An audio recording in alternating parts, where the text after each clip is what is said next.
நீங்கள் 100 படம் வச்சுக்கீங்களா வக்கீல் இருக்கீங்க? 100க்கு மேலே நிறைய பேர் வந்து நான் வக்கீல் நினச்சிட்டு. ஏன்னா ஒரு படத்தில் நீங்கள் டாக்டராக வந்துட்டு மை லார்ட் அப்படின்ட்டீங்க டாக்டர் விஷயத்துலேயே.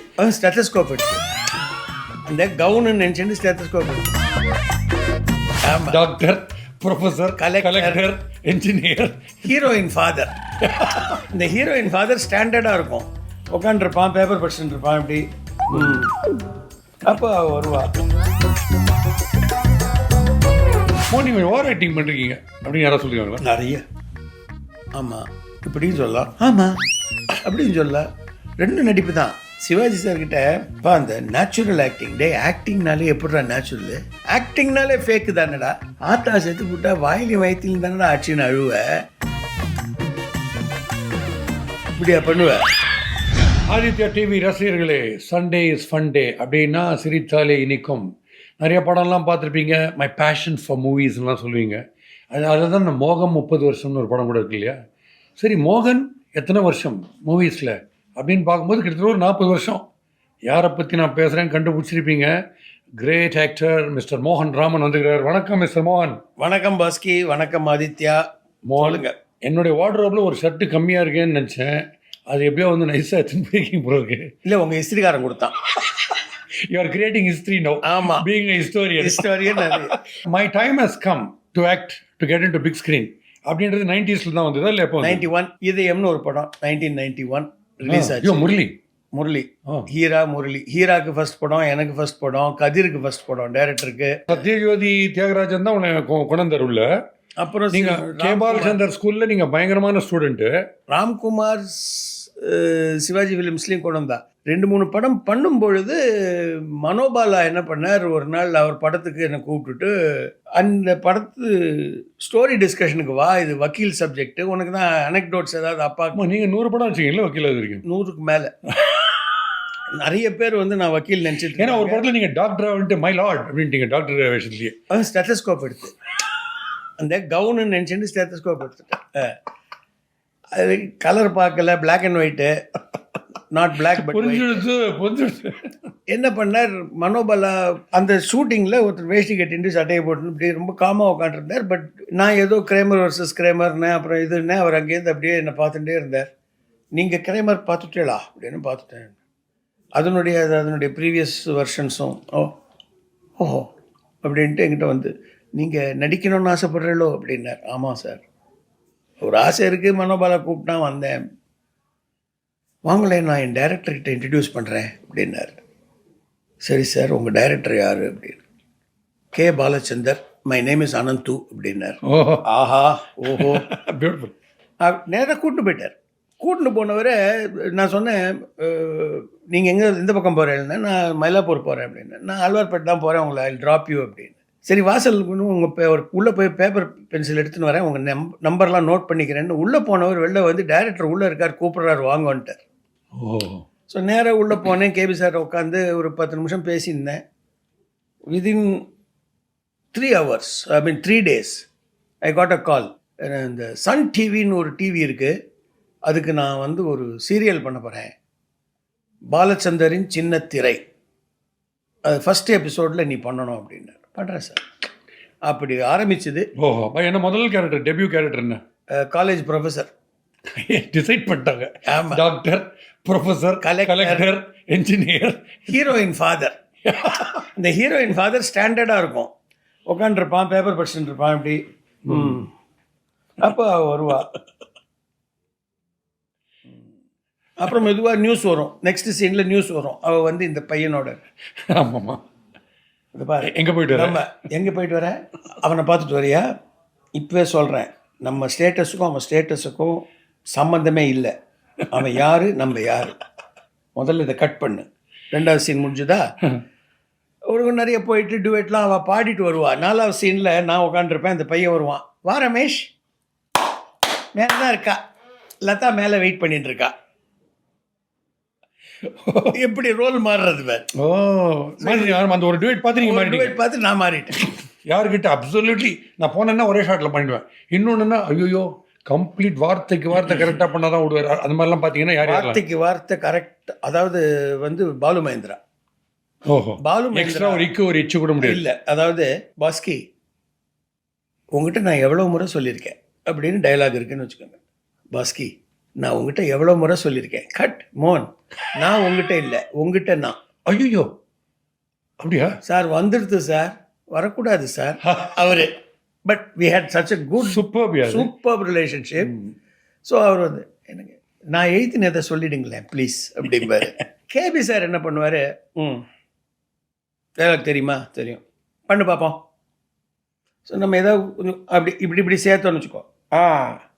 அந்த இது நல்லா இருந்தது, அந்த இன்னொன்று ரொம்ப வெட்டிடும், அது பண்ணிவிடுன்னு பண்ணும்போது டேக்கில் என்ன பண்ணுவோம், மறந்துட்டு ஒரிஜினலாக அவர் எழுதி கொடுத்தத சொன்னால், ஏன்டா நன்னா ஒன்று பண்ணியாடா, அது ஏன்டா பண்ண மாட்டேங்கிற. சரி சார், சாரி சார். கேபி படத்துலேயே சம்டைம்ஸ் ஏதோ ஒரு வெசல் எப்படி வாஷ் பண்ணிக்கினே நடந்து போய் பேசுவாங்க. அப்புறம் கடிகாரத்தை சரி பண்ணிட்டு கதவு தொடச்சுன்னு ஏதோ ஒரு ஆக்ஷன் ஒன்று போயிட்டு போயிட்டே இருக்கணும். ஆக்ஷன், அதாவது அவர் என்ன சொல்கிறாரு, 2 பேர் உட்காந்துன்னு இந்த மாதிரி இன்டர்வியூன்னா தான் இப்படி இருக்கணும். மற்றபடிக்கு நீ வீட்டில் இருந்தால் என்ன பண்ணிட்டு இருப்ப, சும்மா இப்போ வந்து குழந்தைலாம் என்ன பண்ணுறாங்க, பேசினே ஒன்றா இப்படின்னு விடுறான். கரெக்ட். ஸோ அது மாதிரி வி ஹாவ் சம் ஆக்டிவிட்டி. அதுவும் ஒரு லேடி சமையல் உள்ள இருக்கா, நம்ம உள்ளே போய் பேசுகிறோன்னா அவள் வந்து நீ பேசுகிறேன்னு சொல்லிட்டு எல்லாத்தையும் நிறுத்தி திரும்பி இருக்க மாட்டா. அவள் அடுப்பில் வச்சிருப்பா, இடிச்சட்டியில் எண்ணெயை கொதிச்சுட்டு இருக்கும். ஸோ அவள் பாட்டுக்கு பேசிகிட்டே இது பண்ணணும். அங்கே தான் ரெப்ளிகேட் பண்ணணும். Who was a real challenge? Forget the exact verbatim பேசணுங்கிறத விட்டுடுங்க. இமோட் பண்ணுறதோ இல்லை அழறதோ ரொம்ப பெரிய சேலஞ்சுன்னா யார் எக்ஸ்ட்ராக்ட் பண்ணது பெஸ்ட்? இல்லை எல்லாருமே. அதாவது மணிரத்னம், அது அவரும் சொல்லுங்கள், ரொம்ப கம்மியாக தானே பேசணும், அவரும் சொல்லுவார் இவ்வளோ தான் பேசலான்னு. அப்படி இல்லை, மணி வாஸ் நெவர். நான் ஒரு 2 பர்டிகுலர் இல்லை, ஒரு படம் தான் பண்ணேன், Ponniyin Selvan part 1 part 2. Okay, என்ன மாதிரி ரோல் இது? நான் தான் மந்திரி. ஓகே, சீஃப் மினிஸ்டர் அனிருத்த பிரம்மராயர்னு. அவன் தான் மொத்த ஸ்கீமும் பண்ணுறவன். புக்கில் இதில் ஆப்வியஸ்லி ஃபிலிம்ங்கிறதுல அதில் கட் ஆகி இதாகிடும். ஒரு ஒரு ஒரு ரொம்ப கஷ்டமான சீன் வந்து போயிட்டு ராஜா கிட்ட உன் பையன் செத்துப்பிட்டான் அப்படின்னு சொல்ல வேண்டிய அந்த பிட்டு மாத்திரம் மணி உட்காந்து ஒரு 10 மினிட்ஸ் என்னை ப்ரிப்பேர் பண்ணி பண்ணு, இது மாதிரி பண்ணு, ஜாஸ்தி பண்ணிடாது, நீ அழாத, நீ ஆல் சைட் அண்ட் நீ சீஃப் மினிஸ்டர், அவன் close personal friend of the king. So நீ பிரேக் ஆனால் அவன் இன்னும் பிரேக் ஆகிடுவான்னு உனக்கு தெரியும், அவன் ஹெல்த் ஏற்கனவே மோசமாக இருக்குது. ஸோ அப்படின்னு இது பண்ணி ஒரு மிட் ஷாட் ஒன்று எடுத்தார். அதில் சொன்னேன் கட் ஓகே அப்படின்ட்டு போயிட்டாரு. எனக்கு என்னடா இது ஒரு ரியாக்ஷன் சரி ஃபஸ்ட்லேயே ஓகே சொல்லிட்டாருன்னு. அப்புறம் உள்ளே அந்த அசிஸ்டண்ட்டை கூப்பிட்டு என்ன ஆச்சுன்னு, ஹி காட் இட்னு போயிட்டார் அப்படின்னு. ஸோ நான் கரெக்டாக பண்ணியிருக்கேன். எனக்கு பயம் ஜாஸ்தி. இந்த மாதிரி மகேந்திரன் தான் என்கிட்ட ஃபஸ்ட்டு மகேந்திரன் வச்சிங்களா? சீரியல் பண்ணேன், 2-3 பண்ணேன். மகேந்திரன் தான் ஃபஸ்ட்டு கேட்டார், மோகன்ஜி என்ன பண்ண போகிறீங்க அப்படின்னாரு. நான் டயலாக் சொன்னேன். இல்லை நீங்கள் டயலாக் சொல்கிறீங்கன்னு எனக்கு தெரியும், ஆஃபீஸ் டேபிளில் உட்காந்துருக்கீங்க, கையை வச்சுக்கிட்டு என்ன பண்ண போகிறீங்க? இந்த கேள்வி கேட்ட உடனே தான் எனக்கே தோணுச்சு, இந்த கையை வச்சுக்கிட்டு ஏதாவது நீங்கள் என்ன சொல்கிறீங்களோ பண்ணுறேன் சார் அப்படின்னு. ஒரு பென்சில் இருக்குது, பக்கத்துலேயே ஒரு கத்தி இருக்குது, பென்சிலை ஷார்பன் பண்ணலாம், பேப்பர் வெயிட் இருக்குது, சுற்றிக்கிட்டு இருக்கலாம், ஒன்றுமே இல்லைன்னா ஏதாவது கிறுக்கிட்டு இருக்கலாம், பட் கிறுக்கிறது வேணாம், ஏன்னா I want you focused on the other person அப்படி இப்படின்னு சொல்லிட்டு ஹி செட், ஒரு நடிகனுக்கு ரொம்ப முக்கியம் இந்த கையை வச்சுக்கிட்டு என்ன பண்ணோன்னு. அது தெரியாமல் தான் பாதி பேர் பாக்கெட்டுக்குள்ளே கை விட்டுறானுங்க. So you become a normal anchor, TV anchor மாதிரி ஆயிடும் கை யூஸ் பண்ணா. So you please use your hands but don't do அபிநயம்னாரு. எங்கிட்ட கேட்டு உன்னுடைய அதெல்லாம் வேண்டாம், இந்த டோன்ட் டூ தட், அபிநயம் பண்ணாது. உங்களுக்கு அப்புறம் வரவங்களோட அப்போ ஒரு ஷார்ட் வரைச்சு you will be hyper confident, அவங்க நர்வஸாக இருப்பாங்க. பட் வித் ஷுவர் ஜெனரேஷன் வச்சு you will definitely tend to be nervous. But still அந்த நர்வஸ்னஸ் போனதுக்கான காரணம் என்ன, அவர் எனக்கு எங்கள் ஃபேமிலி ஃப்ரெண்டு ராம்குமார். நான் சொன்னேன்னே சிவாஜி ஃபிலிம்ஸ் தான் என்னோடய செகண்ட் படம்னு. எங்கள் அப்பாவும் அவரும் ரொம்ப க்ளோஸ் ஃப்ரெண்ட்ஸு. வாடா அப்படின்னு தான் கூப்பிடுவார், நான் போயவும் உட்காருவேன். நம்ம பையனை உன் படத்தில் போட்டு விடு அப்படின்னாரா? அதெல்லாம் மெயினாக நான் ஒரு நாளைக்கு அவரோட ஷூட்டிங் இருக்குன்னா முந்தின நாள் ஈவினிங் அவரோட போய் உட்காந்து இப்படி குசலம் விசாரிச்சுட்டு இது பண்ணிவிட்டு பண்ண. ஏன்னா நாளைக்கு போகும்போது அவரை அப்படி பார்க்காம நம்ம சிவாஜி அப்படின்னு அப்படி உட்காந்து பேசும்போது ஒரு விஷயம் சொன்னார். இது வந்து நான் ஏன் இதை பதிவு பண்ணணும்னு ஆசைப்பட்றேன்னா, it's a good lesson for everybody.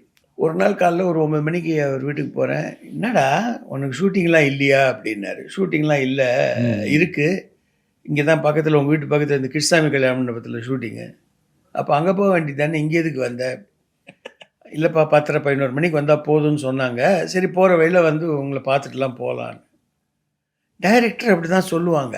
10:30 நீ முன்னால் போய் உட்காந்து அந்த ஆள் எப்படி டைரக்ட் பண்ணுறான், அவன் என்ன எதிர்பார்க்குறான், மற்றவங்க பண்ணும்போது என்ன கரெக்ட் பண்ணுறான் ஃபுல் சினாரியோ அப்படின்னு நீ போய் பார்த்து கவனிக்கணும். அதை விட்டுட்டு எல்லாம் தெரிஞ்ச மாதிரி நீ இல்லைப்பா நான் கிளம்புறேன் அப்படி. அப்புறம் வேறு எப்படி போயிட்டுருக்கு சீரியல் அப்படி இப்படின்னாரு. நான் வந்து அவருக்கு அப்போ தான் அந்த பேஸ் மேக்கரோ ஏதோ பண்ணேன். ஓகே. நான் கேட்டேன் எப்பப்பா ரிட்டையர் ஆவீங்கன்னு. ஏன்டாப்பா நான் நடிக்கிறது உனக்கு போட்டியாக இருக்கா அப்படின்னாரு. எனக்கு போட்டிலாம் இல்லை, எப்போ ரிட்டையர் ஆவீங்கன்னு இப்படி யோசிச்சார். கணேசன் என்னைக்கு செட்டுக்கு லேட்டாக போகிறானோ அன்றைக்கி ரிட்டையர் ஆகிடுவான். பா டைமுக்கு அவ்வளோ வேல்யூ, அவ்வளோ ப்ரெஷியஸ். My goodness. சொல்லிட்டு இப்படி திரும்பிட்டு இல்லைடா மோகா அன்றைக்கி செத்துருவான்டா அப்படின்னு. ஐயோ பா மை குட்னஸ். முத்துராமன் சார் சொல்லியிருக்காரு, உங்களோடலாம் எனக்கு ரொம்ப டார்ச்சர் ஐயா. நீங்கள் ரிஹர்சலில் வந்து டைலாக் பேசிட்டு ஃபோனை வைப்ப, அடுத்து 2ஆம் தடவை ரிஹர்சல் பண்ணும்போது டைலாக் பேசிக்கிட்டு ஃபோனை கையிலேயே இருக்கும். சிவாஜி சார்கிட்ட அது ப்ராப்ளமே இல்லை. அவர் ஒரு தடவை ரிஹர்சல்னு வந்து பண்ணிட்டார்னா உள்ள ப்ரோக்ராம் பண்ண ரோபாட் மாதிரி எந்த டைலாகும் போது கையை தூக்குனாரோ அதே டைலாகும் போது தான் 2வது ரிஹர்சல்லையும் கை தூக்குவார், முதல் டேக்லையும் கையை தூக்குவார், 9வது டேக்லையும் கையை தூக்குவார். அதெல்லாம் வந்து படைப்பாவா ரஜினி? ரஜினி சார் படைப்பா. ரஜினி சார் வந்து தனி. அவர் வந்து ஒரு சகாப்தம். Man is just one scene why you got totally shocked இப்படி பண்ணுறாரு அப்படின்ட்டு. கூட நடிச்சதில்ல கூட அருணாச்சலம் இருந்தீங்களா? அருணாச்சலம் இல்லை, நான் வந்து இது பண்ணேன், குசேலன் பண்ணேன். ஓஹோ. என்னோட சீன்ஸ் எல்லாமே ரொம்ப பொதுவான சீன்ஸ். நம்ம பார்த்து போனது அந்த வீல் சேரை தள்ளின்னு வந்து பாஷா அப்படிம்பார். Okay okay. அது இம்பேக்ட். பட் ரஜினி சார்கிட்ட சில நல்ல குணங்கள் இருக்கு. யார் வந்தாலும் எந்திரிச்சு 5-10 பேர் அவர் உட்காந்துருக்காருன்னா எல்லாரும் வரவெல்லாம் வந்து விஷ் பண்ணிட்டு போவான்ல. ஸோ இவர் எந்திரிக்கிறாருன்னு நானும் எந்திரிச்சேன். ஒரு 5 பேருக்கு அப்புறம் நான் சொல்லிட்டேன், சார் என்ன சார் எல்லாருக்கும் எந்திரிக்கிறீங்க, எனக்கு நல்லது தானே, உடம்பு குறையும். அப்புறம் ஒன்று சொன்னார், ஏவிஎம் சரவணன் ஆஃபீஸுக்கு போயிருக்கீங்களான்னு. போயிருக்கேன். என்னைக்காவது ஒரு முறை உட்காந்து உள்ளே வாங்கன்னு ஒன்று கூப்பிட்ருக்காரா அவர்? பியூட்டிஃபுல். என்னைக்காவது பண்ணியிருக்காரா? எப்போது வீட்டுக்குள்ளே இருந்துட்டு பை சொல்லியிருக்காரா? வாசலுக்கு வந்து கார் கதவை திறந்துட்டு தானே பண்ணுவார். இந்த 2 நான் அவர்கிட்ட இருந்து பியூட்டிஃபுல். சச்சின் டெண்டுல்கர் வெயில்ல பேட்டிங் 2 ஹவர் ஆடிட்டு ஃபுல் கியூவில் ஆட்டோகிராஃப் நின்றுருப்பாங்க. பொறுமையாக வெயில்ல அத்தனை பேருக்கு போட்டு தான் இருக்கும். நான் ஒன்றே ஒன்று சொல்கிறேன், என்னுடைய சக நடிகர்களுக்கு சொல்கிறேன், யாராவது வந்து உங்க கூட இப்போ நான் ஆட்டோகிராஃப் கேட்கறது இல்லை, இப்போ எல்லாம் செல்ஃபி கேட்குறாங்க. செல்ஃபி கொடுங்க. அவன் வந்து நம்மக்கிட்ட செல்ஃபி கேட்குற வரைக்கும் தான் நமக்கு மார்க்கெட்டு. எக்ஸாக்ட்லி. என்னைக்கு தெருவில் நடந்து போகும்போது ஒருத்தவங்க கூட பார்க்கலையோ குல்ஃபி தான். ஓகே. பட் மோகன் வந்து நீங்கள் ஒரு ஸ்பெஷலிஸ்ட்டுன்னு நீங்கள் எழுதினது நான் படிச்சுட்டு ஒரு டிவியில் வேறு சொன்னேன். இப்போ இந்த சில பேர்கள்லாம் இருக்குல்ல, அதில் இருக்கிற இனிஷியல் ரொம்ப இமார் ராதா, கேஆர் விஜயா, விஎஸ் ராகவன்லாம் சொல்கிறோம்ல, அதெல்லாம் உங்களுக்கு இண்டிவிஜுவலாக நேமே சர்நேமே நல்லா தெரியும்னு கேள்விப்பட்டேன். அதில் ஒரு ஹிஸ்ட்ரி பண்ணிக்கலாம் நீங்கள். இல்லை, ஒரு ஆர்டிக்கல் எழுதினேன். அதான் இனிஷியல்ஸ். அதாவது தென் மாநிலத்திலேயே தான் இந்த இனிஷியல் ப்ராப்ளம் இருக்கு. எம்கே தியாகராஜ பாகவதர். ஆமாம். பட் நீங்கள் அந்த டைட்டில் நடிச்சுட்டு இருக்கீங்களா? இல்லை, மாயவரம் கிருஷ்ணமூர்த்தி தியாகராஜன், ஒரே ஊர். MK Thyagaraja Babu. Okay. Mayavaram Krishnamurthy. MR Radha, Madras Rajagopalan Radhakrishnan. Fantastic. Then the other concept where you enter offices and you quote cinema anecdotes, parallels movies, management. அதுக்கு தான் ரஜினி இதெல்லாம் நிறைய சொல்லிருக்கீங்க. ரஜினி பற்றி சும்மா ஒரு 2 எக்ஸாம்பிள் சொல்லுங்க, எப்படி மேனேஜ்மெண்ட்லேயும் மூவிஸ்லேயும் எப்படி பேரலாக இருக்குன்னு. ஏன்னா நிறைய இப்போ கோட் பண்ணுறாங்க மீம்ஸ் அண்ட் ட்ரோல்ஸில், கரெக்டாக ரியாலிட்டிக்கு அதை தான் கோட் பண்ணுறாங்க மூவிஸு. இது வந்து நான் ஒரு சேனலில் பேசும்பொழுது சிவாஜி சார் இறந்துட்டார். அது பேசும்போது அந்த காலகட்டத்தில் அவர் ஆல்ரெடி இஸ் கான். திருவிளையாடலில் நக்கீரனுக்கும் பரமசிவனுக்கும் ஒரு லடாய். பர்சனாலிட்டி டைப்ஸில் different kinds of personalities are there. Aggressive person. அக்ரெசிவ்ங்கிறவன் என்ன பண்ணுவான், எனக்கு என்னுடையது தான் முக்கியம், உன்னுடைய ஃபீலிங்ஸோ உன்னுடைய உரிமைகள் பற்றி எனக்கு கவலையே கிடையாது. மயம் நான் தான். இந்த க்யூவில் நிறைய பேர் வெயிட் பண்ணும்போது குறுக்க ஒரு பூந்து வருவான் பாரு, அவன் அக்ரெசிவ். கிடையாது மற்றவனை I, me, பற்றி myself. ஆமாம், அரை மணி நேரமாக நின்று இருக்கானுன்னு அவனுக்கு கவலை கிடையாது. அக்ரெசிவ். அசர்ட்டிவ்ங்கிறவன் யாருன்னா அவனுக்கு கட்ஸ் இருக்குது, நின்று தன்னுடைய உரிமைகளை பற்றி பேசுவான், அதே நேரத்தில் உன்னுடைய ஃபீலிங்ஸுக்கும் மதிப்பு கொடுப்பான். ஓகே. அசர்ட்டிவ். சப்மிசிவ்னா என்ன வேணா யார் வேணா பண்ணிக்கோங்கப்பா, சாந்தமா சாந்தமா. அம்பி. ஸோ நான் இந்த திருவிளையாடல் சீனை சொல்லுவேன். பரமசிவன் வந்து டோட்டலி அக்ரெசிவ். இச்சபையில் என் கவிதையில் குற்றம் கண்டவன் எவன், அவன் இவன் என்று ஏகவசனம் வேண்டாம் அப்படின்னு அவர். ஓகே. அசர்ட்டிவ். அசர்ட்டிவ். அசர்ட்டிவ். எல்லா பவரும் இருக்கிற முத்துராமன் ராஜா சைலண்டாக உட்காந்துருக்கும், ஏதோ நடக்குதுப்பா அப்படின்ட்டு. Beautiful beautiful. ஸோ இதை சொன்னேன். அன்றைக்கி நைட் எனக்கு ஃபோன் வருது, ராம்குமார் ஒய்ஃப் ஃபோன் பண்ணி, மோகன் அம்மா பேசணும், கமலம்மா பேசணுன்றாங்க. நீ என்னவோ சொன்ன, அதில் எனக்கு முழுசாக புரியலப்பா, ஆனால் மாமா இருந்திருந்தா ரொம்ப சந்தோஷப்பட்டிருப்பார். ஏன்னா அவர் இதிலெல்லாம் நடித்த போது இதெல்லாம் அவருக்கு தெரிஞ்சிருக்காரு, பண்ணிருக்க மாட்டாங்க, இதெல்லாம் அவருக்கு தெரியாது, ரொம்ப சந்தோஷப்பட்டிருப்பாருன்னு. அது ஐ தாட் தட் ஈவன் அந்த மேனேஜ்மெண்ட் கான்செப்டை ஒரு புராண படம் வச்சு சொல்லும் பொழுது கூட அது வந்து மேனேஜ்மெண்ட் தெரியாத ஒருத்தருக்கு போய் ரீச் ஆகி இப்போ எப்போ பிரமாதமாக இருக்கு. நீங்கள் சொல்லும் போதே பேரலல் கரெக்டாக இருக்கு. நீங்கள் ஃபுல்லாக பாருங்க. ஓகே. அக்ரெசிவ் அசர்ட்டிவ்ல யாருமே ஃபிக்ஸ்டு கிடையாது. இங்கேருந்து அங்கே போவாங்க. இப்போ அசர்ட்டிவாக இருக்கிற நக்கீரன் ஒரு ஸ்டேஜில் கோவம். சிவாஜி வந்து அங்கம் புழுதி பெற அருவாளில் நெய் பூசி பங்கம் படவரண்டு கால் பரப்பி சங்கதனை கீர் கீரன் அறுக்கும் நக்கீரனோ என் கவியை யாராய்ந்து சொல்லத்தக்கவன் அப்படிம்பார். அதாவது நீ வந்து ஒரு மீனவன் மகன், அந்த குலத்தில் வந்தவன், நீ பேசுறியான்னு. அது வரைக்கும் காமா இருந்த நக்கீரனுக்கு எகிரிக்கும். சங்க அறுப்பது எங்கள் குலம், சங்கரனாருக்கு ஏது குலம். ஐயோ. சங்கை அறிந்துண்டு வாழ்வோம், அரணே உன் போல் இறந்துண்டு வாழ்வதில்லைன்னு. அது வரைக்கும் காமா இருந்த நக்கீரனுக்கும் பஸ்ட் ஆயிட்டு. ஸோ ஐ கோட் ஃபுல்லாக கோட் பண்ணுவேன் இதை. டைரக்ஷன் உள்ள போயிருக்கீங்களா? பாலச்சந்தர் ஸ்கூல்ல இருந்திருக்கீங்க? பாலச்சந்தர் ஸ்கூல்ல இருந்து அதுக்காக அது பேரை கெடுக்கணும். ஆமாம். ஒன்று. ரெண்டாவது ரொம்ப வேலைமா.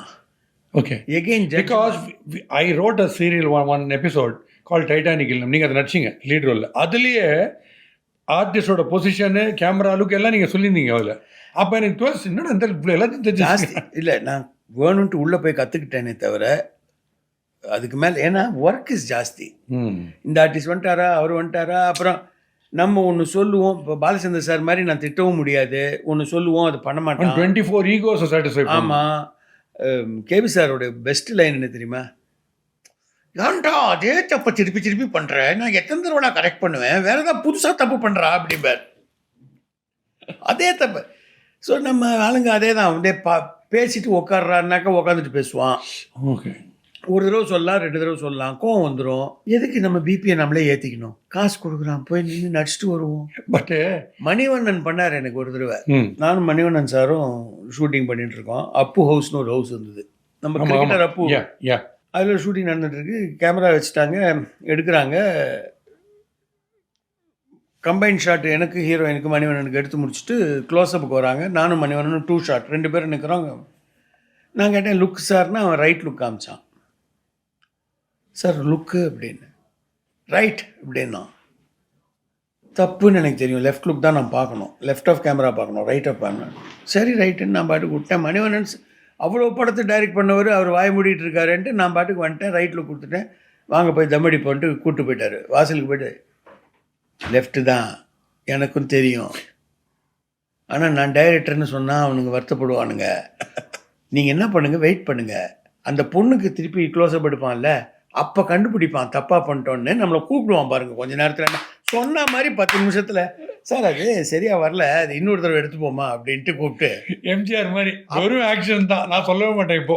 அப்போ எம்ஜிஆர் வந்து, அப்போ வந்து மணிவண்ணன் சொன்னார். அப்போ சும்மா இல்லை, ஏயா இந்த ஆள் ஒரு தடவைக்கு 2 தடவையாக கேட்டான்ல, ரைட்டா லெஃப்டா ரைட்டா. அப்போவாவது யோசிச்சிருக்க வேணாமா? இவ்வளோ வருஷம் எக்ஸ்பீரியன்ஸ் உள்ள ஒரு ஆள் கேட்குறானே. இப்போ நீங்கள் வந்து அந்த பாயிண்ட்டை சொன்ன மாதிரி மோகன் நீங்கள் ஓவர் ஆக்டிங் பண்ணுறீங்க அப்படின்னு யாராவது சொல்லியிருக்காங்களா? நிறைய நிறைய. ஒத்துக்கிறீங்களா? பெரிய விஷயம். ஆமாம் ஆமாம் இப்படின்னு சொல்லலாம், ஆமாம் அப்படின்னு சொல்லலாம். 2 நடிப்பு தான். சிவாஜி சார்கிட்ட அந்த நேச்சுரல் ஆக்டிங், ஆக்டிங்னாலே எப்படிடா நேச்சுரல்? இந்த கமிங் இன்டு ஹால் ஸ்க்ரீனுக்குள்ள ஒருத்தரை பார்க்கறச்சு அது இல்லைங்க, artificial the word acting itself is opposite of natural. ஃபேக்னு அர்த்தம். ஆமாம், ஆக்டிங்னாலே ஃபேக்கு தானடா.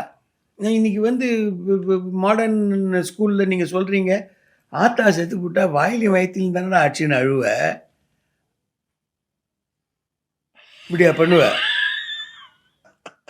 ஆனால் ஒன்று, மூவியில் நீங்கள் பண்ணும்போது நேச்சுரலாக இருக்குது. சில அட்வர்டைஸ்மெண்ட்ஸில் பார்க்குறேன் நீங்கள் ரொம்ப ஓவர் ஆக்டிங் பண்ணுற மாதிரி இருக்குது. நிறைய பண்ண சொல்கிறா. அப்படியா? அனிமேட்டடாக இருக்கும். இன்ஃபேக்ட் எனக்கு இப்போ ஒரு 10 நாள் முன்னால், ஒரு 5 நாள் முன்னால் ஒரு ஆட் பண்ணிட்டு, அண்ணா நீங்கள் சின்ன பாப்பா பெரிய பாப்பா ஞாபகம் வச்சுன்னு பண்ணுங்கன்னா. காமெடிக்கும் வில்லனுக்கும் ஓவர் ஆக்டிங் கிடையாது. அம்ஜத் கான் இன் ஷோலே ஆமாம். Over ஆக்டிங்கா under ஆக்டிங்கா? அக்ரெசிவாக இருக்கும், பட் பயங்கரமாக இருக்கும். ஓவர் ஆக்டிங்னு ஒரு சாம்பா இப்படி யாராவது பேசுவாளா? நம்பியார் மாதிரி பேசுறது இல்லையே. நார்மலாக பேசுறதுல வில்லன்னா அப்படிங்கணுமா? தேவையில்லை. பட் வில்லனும் காமெடியனும் எது பண்ணாலும் ஒத்துக்குவா. அவளுக்கு ஓவர் ஆக்டிங்கிற லிமிட்டே கிடையாது. அவள் தேர் கிராஸ். இந்த சென்டரில் உட்காந்து இந்த அப்பா ரோலு ஹீரோஸ்க்கு ரொம்ப கஷ்டம். கொஞ்சம் போயிட்டா கேரக்டர் ரெடி போட்டு பத்தியா அப்படின்ட்டுவானுங்க, நடிகராம்பார் அப்படின்னு. கம்மிங் டு காமெடி வந்திருக்க ரோல்ஸ் நிறைய உங்களுக்கு காமெடி மூவிஸ் வரும், நிறைய வந்திருக்கேன். என்ன மாதிரி? On you, targeted on me தான் பிச்சைக்காரன். அது அந்த ஆடிக்கார் இது வந்து நான் காமெடி இல்லை, ஆனால் என்ன தானே டார்கெட் பண்ணி வந்தது. கரெக்ட். நான் இன்னைக்கு ரோட்டில் போயிட்டு இருக்கோம், இப்போ கூட என்ன நிறைய பேர் நிறுத்தி எங்கே ஆடி காணும் அப்படிம்பாங்க. ஆடி தள்ளுபடியா? ஆடி தள்ளுபடி தான். ஆடி இல்லை, அது பாண்டிச்சேரி பைபாஸில் எடுத்தாங்க. பாண்டிச்சேரி சிட்டியில் பைபாஸில் எடுத்தாங்க. மொத்தமே 1.5 மணி நேரத்தில் எடுத்து முடிச்சிட்டான். நீங்கள் முதல்ல உஷ்ணமாக கோவப்படுவீங்க, உங்களை திருப்பி கார்னர் பண்ணுவாங்க. ஆமாம், திருப்பி அவர் வந்து கார்னர் பண்ணுவார். ஹீரோ வந்து விஜய் ஆண்டனி வந்து காருக்குள்ளே வந்துட்டு ஏசி கூட போடல, பாண்டிச்சேரி ரெஜிஸ்ட்ரேஷன் அப்படி இப்படின்னு போட்டு ஒரு சதாய்ச்சிட்டு நீ எல்லாம் பேசுகிற அப்படின்ட்டு. So it's a very lovely message in the scene. Arrogance கூடாது. செம்ம படம். நல்ல. இப்போ நீங்கள் கேட்டதுனால ரீசெண்ட்டு நீங்கள் பழசுக்கு போனீங்கன்னா வடிவேல் வந்து கடவுளை காமிக்கிறேன்னு சொல்லிட்டு கூப்பிட்டு போவான். இருக்கா மறந்து. ஓகே. ஏமா பொண்டாட்டி பத்தினியோ அவனுக்கு தான் தெரியணும்னா ஃபஸ்ட்டு நான் தான் என்ன இருக்கேப்பா திவ்யமாக தெரியறதுன்டுவேன். ஸோ நிறைய பண்ணியிருப்பேன் comedy. And Chennai express Shahrukh கூட எப்படி இருந்தது? First class experience. உங்கள் ஆக்டிங் பற்றி என்ன சொன்னார் ஷாருக் கான்? நான் பேர் பாடிடு படியில் மேலே தீபிகா அவர் தூக்கின்னு வருவார். அந்த அம்மா அங்கேருந்து பார்க்கணும், என்ன பார்த்துட்டு டைலாக் பேசும்போது இங்கே இங்கேன்னு தப்பாக பார்த்துட்டான்னு நினைக்கிறேன். ஒன்று ஷாருக் அங்கேருந்து வந்து திஸ் பெல்லியா அப்படின்ட்டு எப்பா இல்லைப்பா அப்படின்னு ரொம்ப ரொம்ப ரொம்ப காம் பட் ப்ரொஃபஷ்னல். டேக் போகிறதுக்கு முன்னால் और एक बार रिहर्सल करेंगे, और एक बार करेंगे, नहीं जी वो ठीक था ना, नहीं और एक बार करेंगे. லாஸ்ட்டில் உள்ளே போகிறதுக்கு और एक बार. ஐயோ, இது வந்து நான் இன்னொருத்தர்கிட்ட பார்த்தேன், ஆச்சி மனோரமா. தம்பி இன்னும் ஒரு தடவை ஒத்திக்கு பார்க்கலாமா? ஆச்சி பார்த்துட்டான். ஆச்சி இல்லை எனக்காக ஒரு தடவை பார்த்துக்குதா, இன்னும் ஒரு தடவை பார்த்துக்கலான்னு. அதெல்லாம் அது ஒரு தனி சொல்லி கூட ஈகோவே இருக்கக்கூடாது. அப்படிலாம் கேட்கணும்னா யார்கிட்ட வேணால் கேட்கணுன்றது எவ்வளோ பெரிய விஷயம். ஆச்சிலாம் வந்து அவுட்ஸ்டாண்டிங். சூப்பர் மோகன், வியாட லவ்லி டைம். உங்களுக்கு வேறு ஏதாவது சொல்லணும் மிஸ் ஆகிருக்கா? ஒன்றும் இல்லையா? எந்த ஒரு மனிதனுக்கும் ஹியூமர் வேணும். கிரேட். டெல்லி கணேஷ் என்னுடைய இனிய நண்பர், மறைந்த மாபெரும் கலைஞர், அவர் சொன்னார் ஒரு அற்புதமான வார்த்தை. அது சொல்லிட்டு ஐ வாண்ட் டு மோகன் கமா தான் மோகன் அப்படின்னாரு. இது கமா. வருவது தானே வரும், வருவது தானே வரும். பியூட்டிஃபுல். இது தெரிஞ்சிச்சுன்னா simple. So thank you so much மோகன். We had a wonderful time. And இந்த சிரிப்பு வந்து உங்களை மாதிரி கிரேட்ஸ் எல்லாம் வந்து ஆனெக்டோட்ஸு ஃபன்னி கான்வர்சேஷன்ஸ் கொடுக்கறதுனால தான் மெருகேறினே போகுது. Wishing you great luck and இன்னும் நிறைய ஃபீல்ட்ஸில் நீங்கள் கலக்கணும். வாழ்கள். Thank you so much. தேங்க்யூ. வாழ்க வளமுடன். ஆதித்யா டிவி ரசிகர்களே, நீங்கள் உள்ளே வரும்போது மோகன் ராம் அப்படின்னு பார்க்க ஆரம்பிச்சிருப்பீங்க. இப்போ இவர் இந்த சிரிப்பெல்லாம் மூட்டினதை பார்த்துட்டு ஹே ராம் ராம் அப்படின்ட்டு ஜாலியாக இருப்பீங்க. மேக் இட் அ ஃபன் டே. மறுபடியும் சந்திக்கணும் அடுத்த ஃபன் டேல ஆன் யுவர் ஃபேவரட் சிரித்தாலே இனிக்கும்.